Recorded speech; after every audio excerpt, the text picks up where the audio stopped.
Every week, I am sharing the top 10 real estate questions that I am hearing from serious buyers and investors in today's market. These are real questions from people who are actively buying, actively investing, building wealth, and upgrading their lifestyle, making strategic moves in real estate.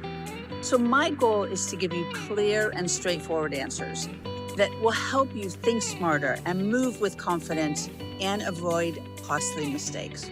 So let's get started. Number one, what's one investing habit that compounds over time? Reviewing deals consistently, even the ones you don't buy, going back and looking at them. Every property teaches you something, and over time, your decision-making process becomes smarter and sharper. Number two, why are experienced investors paying more attention to lease renewal rates rather than rent growth? Well, because lease renewals tells us whether residents actually want to stay. In today's market, retaining great tenants often creates more long-term value than squeezing out every single dollar on a rent increase. So this one sounds basic, but number three, how do you know when a property fits your portfolio? If it moves you closer to your long-term goals, it matches your risk tolerance, and it strengthens your overall strategy, not just because it looks like a great deal. Number four, should investors spend more time studying markets or properties? Well, I like to say that markets first. A great property in a declining market can struggle, but a good property in a thriving market often has much more room to succeed. Number five, what's one mindset that separates successful real estate investors from everyone else? They don't wait for certainty. They prepare, they analyze the numbers, they manage the risk, and they act when opportunity aligns with their strategy. So consistency, not perfect timing, is what builds wealth. Number six, how do you know when oversupply is creating opportunity instead of risk?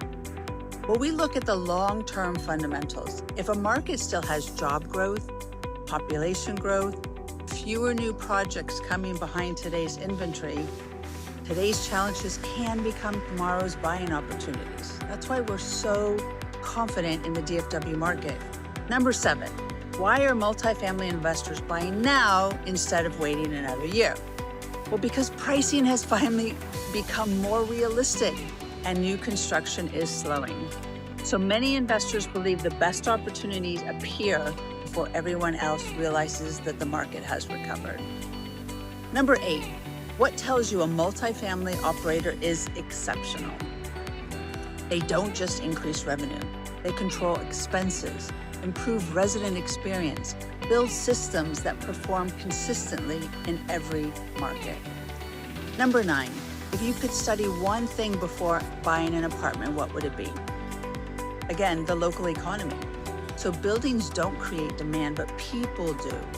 I want to understand where the jobs, where the businesses, the population, where that's heading before I ever analyze the property. And last question, what's on the minds of buyers looking for their personal residence this summer? So number 10, should I buy a resale home or a new construction home here in DFW? Well, honestly, it depends on your priorities. New construction often offers modern layouts, energy efficiency, builder incentives, while resale homes may provide better locations, mature neighborhoods, larger lots, and more room to negotiate. So the best choice isn't about which is better, it's about which one aligns with your budget, your lifestyle, and your long-term goals.